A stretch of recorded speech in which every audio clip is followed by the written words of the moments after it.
Hey guys, this is Max Steinberg. I'm a partner at SaberSim and Daily Fantasy Professional. This is my fourth and final video of my road to the FFWC series for DraftKings. And I'm really excited. I couldn't really sleep, just excited about making my lineups. And this part, I'm going to go over how once I import my projections, which I adjusted last night and this morning from Saber-based projections, how I go from there to actually building lineups in SaberSim and doing my thing and actually picking my lineup. So I have my projections uploaded.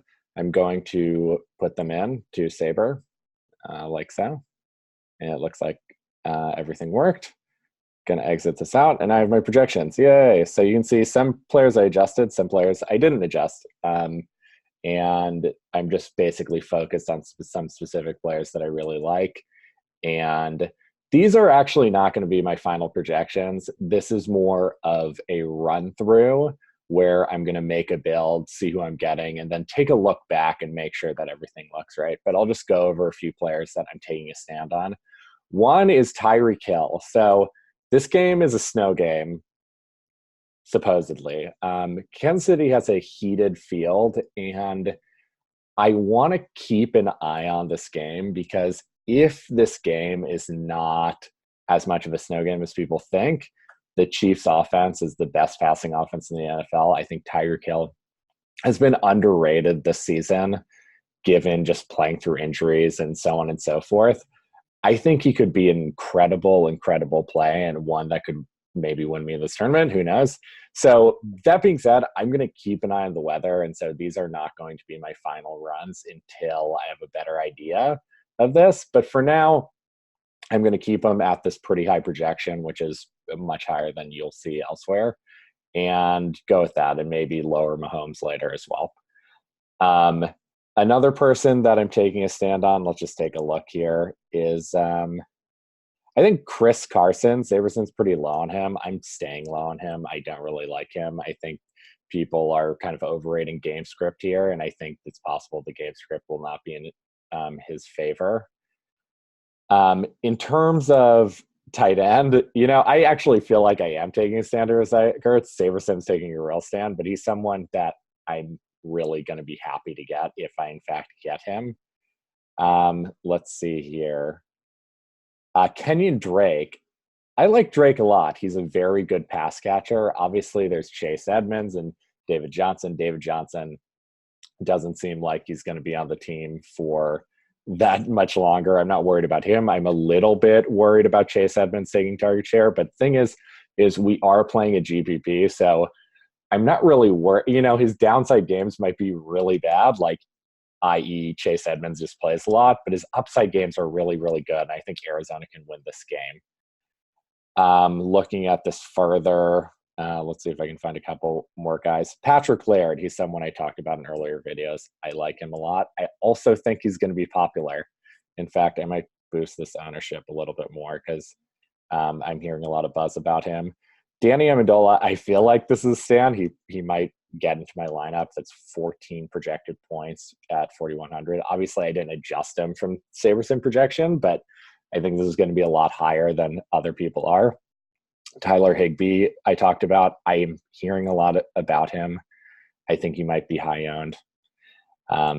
And that's, I'll just stop right there. So let me just talk about for a second, for those who are not familiar with SaberSim, how SaberSim works. So it's a little different than what you might be used to.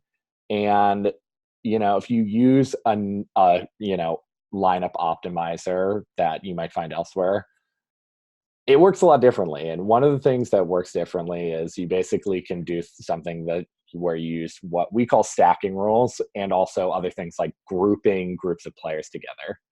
And with SaberSim, you actually don't need to do that. And I don't do it at all. And I really think you actually don't need to. And here's why is everything we do is built on our simulator. And the simulator gives us a lot of really great data that helps you build optimal lineups. So one reason that players like to play people in groups, or by players, I mean daily fantasy players, is they want to get those correlated plays and those game stacks and team stacks together, right? And the thing is that that's really good. And the reason is because those players are correlated, right? So Christian Kirk is correlated with Kyler Murray, obviously, as quarterback, but he's also a little correlated with some players on Cleveland. And with some other players, this might be more pronounced. Let's maybe see Tyler Lockett and see if it's more pronounced here.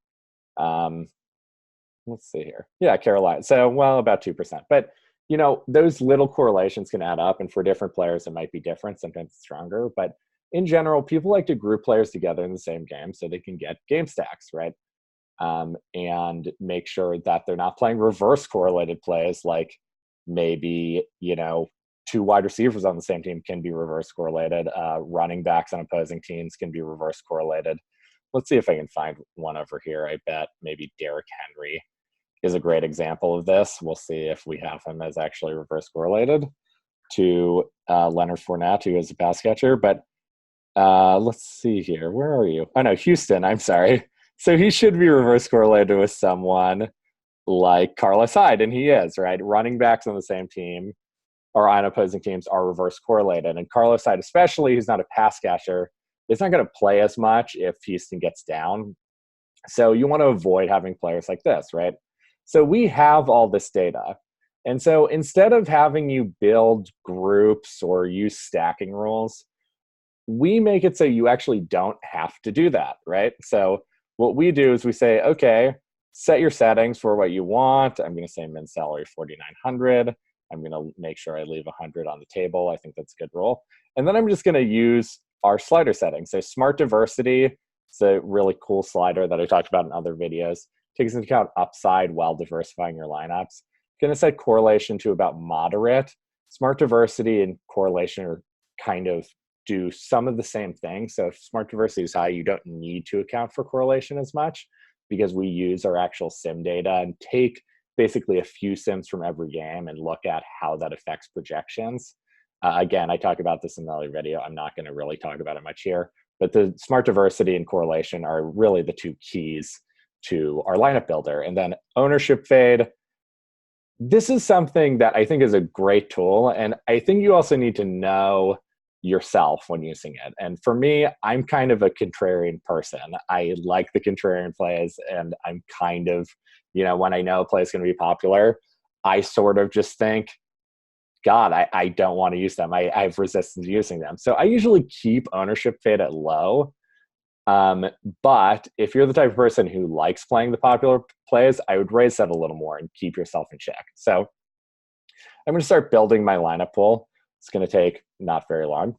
And, SaberSim, instead of building, so I requested 150 lineups. Instead of building 150 lineups, it's actually going to build me 1,500. And that's going to give us a really, really good way of basically creating our 150 lineups in a way that really works for us. So we have player exposures here. We have the lineups that we've made here.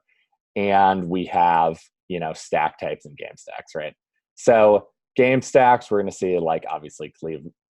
These are in our lineups, which include certain game stacks. And you can see almost all of our lineups do have game stacks, right? These are the stack types. QB plus 2, so QB and 2 receivers. This is QB plus 2 with the game stack. These are all game stacks, and it's a really good picture. So you can adjust min and max exposures to any of these things. So, with Cleveland, Arizona, I can set this to 25 instead of 35, and then it'll get me a nicer spread. I can get rid of a 4 stack. Personally, I don't really love having them. I feel like while they're correlated, I'm worried that the very, very highest upside just does not exist there. But all the rest of this look good. And then I can just look at my players, and you can see I get a pretty wide array of players. And so I did this run right now, not to actually enter in my lineups at the moment, but just to take a look at who I'm getting and think, okay, who do I want to adjust here, or who am I getting my top lineups that I don't love? So, wow, this is really interesting, actually. So I didn't even notice this. But Ty Johnson is Stoneman, and Bo Scarborough is legitimately questionable. So I think this is a reason why you want to wait till inactives to actually take a look here. Because if Bo Scarborough doesn't play, Ty Johnson actually becomes a pretty solid play at 3K. So he's someone I want to keep an eye on. And, if Bo Scarborough plays, I'm going to lower him. If Bo Scarborough does not play, I'm probably going to raise him. And I really want to keep an eye here because obviously I'm getting him in quite a bit of my lineups, and I might want that and I might not want that, right? So Kenyon Drake, we're getting a lot. Amendola. These are guys I'm really comfortable with. I've really taken luck. Leonard Fournette, I love him. Christian McCaffrey. Kelsey and Tyreek Hill. So I took a stand on Patrick Mahomes. I'm going to have to look at the weather here and make sure that I'm comfortable with these projections later, right? Larry Fitzgerald, I talked about him here. I love the Eagles D. Going down, just looking through this and seeing if anyone stands out. I'm seeing David Blow a lot. I'm not sure I love this. I might take another look at his projections. So going to take a note there. Keep going down. And everything looks pretty good so far. So then I'm also just going to look at what my top lineups are, right? So we can see my top lineup according to SaberScore, and this is a combination of all these factors that we have in our build: correlation, ownership, fade, and smart diversity, is a Dallas stack, right? So Amari Cooper and Jason Witten. We have Lions D. I think they're probably going to be a popular play. So I might want to adjust their ownership percentage. That's something to think about as well. We have Christian McCaffrey and Kenyon Drake, Amendola, who is probably going to be in my top lineup. Christian Kirk is in there. And okay, so again, just wanting to emphasize, people want to be able to use groups or something in a lineup optimizer so they can ensure that they have a game stack. But if you actually look at the lineups, keep in mind, I didn't not make a group. However, looky here, Dak Prescott, Amari Cooper, Jason Witten, and I have a game stack with Robert Woods. The SaberSim solver is just taking this into account. It is calculating all this stuff, and it's actually giving you game stack without you doing anything. We're going to look over here. Arizona, Kyler Murray, double stack with Fitzgerald and Christian Kirk. All the good stuff here. And this does not have a game stack. Should it not have a game stack? It might not. I mean, SaberSim believes that the correlations are not strong enough here to just try to slam in Jarvis Landry or Kareem Hunt or Odell Beckham Jr. And I'm fine with that. I'm not convinced that they're correlated enough that it needs to be in this lineup. And it doesn't necessarily fit in that lineup, right? So we have a Kyler Murray thing here. This one does have Jarvis Landry. So this does have a game stack. And this is a triple stack with Kyler Murray, Kenyon Drake, Larry Fitzgerald, and Christian Kirk. So maybe bringing it back makes more sense because in those games where those all go off, Cleveland's going to pass a whole lot, and it makes sense to have Jarvis Landry in there, right? So in general, you actually don't need to really think about putting your players in groups when you use SaberSim because it's just going to do it for you, and it's going to do it the right way. You can rely on SaberSim's math to do that. And if you really just want all game stacks, you can simply just raise the min exposure here. And I think almost all my lineups are game stacks anyway, but you can just raise the min exposures here. And you can make sure that you have 100% game stack. So there we go. So these are not my final lineups. I want to keep a tab on the weather in Kansas City. I want to keep an eye on inactives. I want to do a little more research. But I like doing this run early because then I can look at who I'm getting, make sure that everything looks right, and then finally choose my lineup out of the lineups that Saber creates later and use my intuition a little bit to pick what that lineup is. So I'll be back in a little bit. I'm going to take a break, and I'll see you in a bit. Okay, guys, I am back. And so there's a lot of interesting things to think about in the slate. And I ended up tinkering some things a bit, specifically this Chiefs-Denver game. And I'll just tell you my thought process. So I really, at the start of the week, wanted my finishing stack to be a Mahomes Tyreek Hill stack.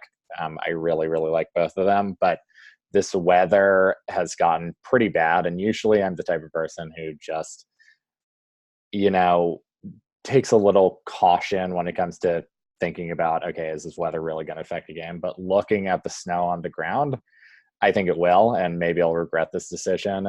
But I don't think I'm going to use that stack. It seems pretty clear to me, given my projections and what Saber is spitting out, that this Kyler Murray stack is going to be the one. And so I'm actually going to, so let me talk about single entry for a second, because obviously Saber's really good for when you're building 150 lineups, but it's also a nice tool when you're just building one. And the reason is it'll spit out different lineups that you can use, and you can sort of use your intuition to choose one. So one thing that I'm seeing here is SaberSim really likes Kyler Murray. And I think there's good reason. I have him at about a 20-point projection. He's only 5,600. Cleveland is pretty weak on defense right now. So I think it makes sense to just go with a huge stack here. And you can see a lot of these stacks are Kyler Murray. But, if I want to go in a different direction, I can look at some of these other stacks. Like there's a Ryan Fitzpatrick one. That's sort of a game stack right here. Gardner Minshew. But as you can see, it's sort of overwhelmingly favoring Kyler Murray. And I think given the way Arizona plays in such a fast pace, they're in a dome, and it's a lot of short targets. I think this triple stack does make sense with Kenyon Drake, who's a great pass catcher, Christian Kirk, who's obviously come out, and then Larry Fitzgerald, who I talked about earlier in the week, who'd have a big game. For the rest of the lineup, I projected Miles Sanders pretty high. I know he lost some carries to Boston Scott, but they are so thin at running back, and I'm sorry, they're so thin at running back and wide receiver. I think they could use some two running back. I think they're going to use him as a pass catcher possibly. And I think this is a really sneaky play, especially with the Eagles D, where there's that correlation there. For the game stack in Arizona, I'm actually using Odell Beckham Jr. I think Jarvis Landry is going to be the more popular play. However, obviously, OBJ is capable of a really big game. It hasn't really happened this season. That being said, there's some good morning news coming out with him in terms of just how happy he is in Cleveland. He says he wants to stay in Cleveland. It's possible they'll try to get him the ball more, even so against Arizona, it's a really, really good matchup. And despite a possible shadow from Patrick Peterson, I like him quite a bit. And I think he's a great pivot off of Jarvis Landry, who's probably going to be the more popular play. George Kittle at tight end. He's, I think, my highest projected tight end. Obviously, Atlanta is a great matchup. And I think I would have been fine with Ertz. I would have been fine with Ian Thomas. I would have been fine with Tyler Higbee. So I don't mind just fitting in Kittle here. And then Leonard Fournette. He's someone I've been on all week. There's many reasons I love him. I kind of over-projected him just to get him in this lineup. And the Eagles D. I think this is an unbelievable matchup. Brandon Sheriff is out for Washington. And so I think they're just going to crush, and also pairing with Miles Sanders. I think this all makes sense. So I'm going to enter this lineup. Let's go. So it is a non-swap, so I don't have to worry about anything in the flex. And as you see, I did have this Patrick Mahomes lineup before. I hope that when I review this later, I don't look at this lineup and see that I swapped off the winning lineup. But, you just got to trust what the model says, and we'll see if this works out. So we have Kyler Murray, Kenyon Drake, Miles Sanders. We have Kirk, Fitzgerald, Odell Beckham Jr., George Kittle, Leonard Fournette, and then we're going to have the Eagles D. And that's my lineup for the FFWC. Thank you so much for following me over this journey. This has been really, really fun. I hope this lineup wins some money. And we'll see. I'm going to probably do a review video after this, so keep an eye out for that. And hopefully I'm reviewing a top 10 lineup and not a bottom 10 lineup. So again, thanks you so much for watching, and anyone who's watching who is in the FFWC, good luck. And anyone who's not, good luck with your lineups this Sunday. Thanks.